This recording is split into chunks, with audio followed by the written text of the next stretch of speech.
police practices, and there has been racism in the police force. When you look at carding statistics, we see that, and so rightly an explicit and overt police presence was not asked for, but the police are on their way and they are going to escort a number of individuals out.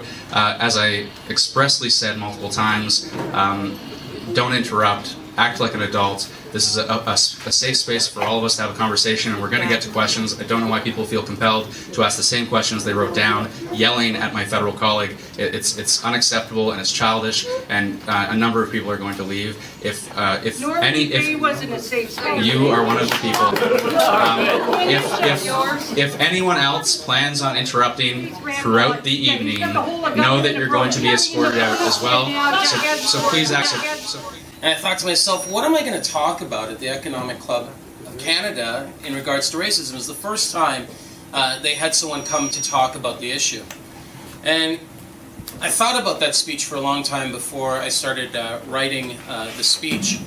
And I thought about growing up in Flemington Park. I'm an immigrant. I came from England, like you, when I was about 4 years old, from Yorkshire.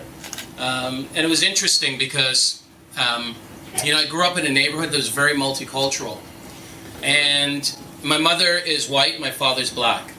My father's from a small island called Carriacou off the coast of Grenada.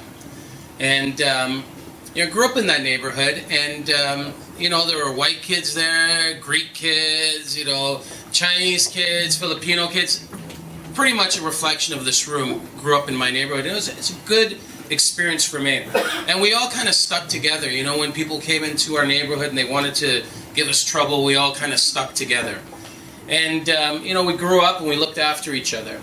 And the one thing I learned from that experience in Flemington Park is that we were stronger as a group when we kind of stuck together.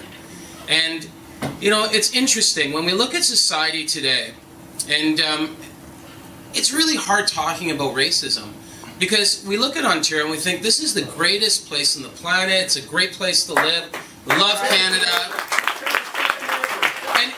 And you come to a country like this, and you come from, in many cases, some really bad situations. We come to a place like Ontario, and when people start talking about racism, they say, wait a minute, there's so much opportunity here, Ontario's a great place of opportunity, but when you look around, and you start to dig a little deeper and you start to scratch the surface, there are little signs that, some people are doing very, very well and some people are not doing well. And that doesn't mean that those who are not doing well, them doing better is at the expense of those who are doing well. And a perfect example of that is when I was a trustee of the Toronto District School Board, I brought forward a motion to start to collect disaggregated data, just to collect the data to figure out what's going on in our city.